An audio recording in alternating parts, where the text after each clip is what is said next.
date was August 25th. These are guys you might have taken basic with at Fort Benning or Davis or Devens or Dix. They were in Paris on August 25th. Paris, France, with a big underline for the word France.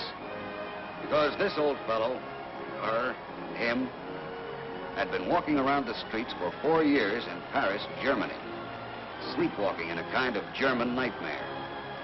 Now it belonged to them again.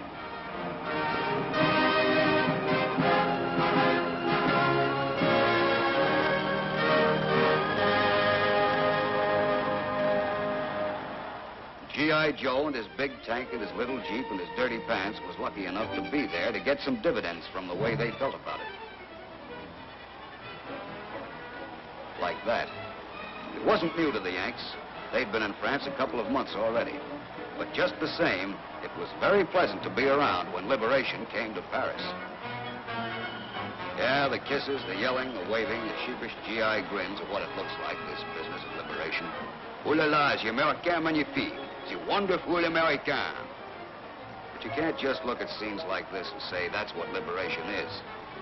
You can't look at the simple, wonderful joy in Paris in August 1944 and forget what came before, or what must come after. Freedom can write its name into walls and floors in the lap of a young Parisienne. But it's a lot more serious than it looks. Because freedom is history. Strangely enough, a lot of the history of freedom comes from Paris. Let's go back a ways. This is Paris before anyone but Germany was thinking about war. Eiffel Tower, champagne, $1 a bottle, Folie Bergère, and you know what. That's what people said about her. Sidewalk cafes in the artist sections, where you sip wine for 5 francs a bottle and look twice at the French girls on the boulevards. Nightclubs where you saw things you'd never see again or tell about. Paris, wow, where a man can have the best time in the world.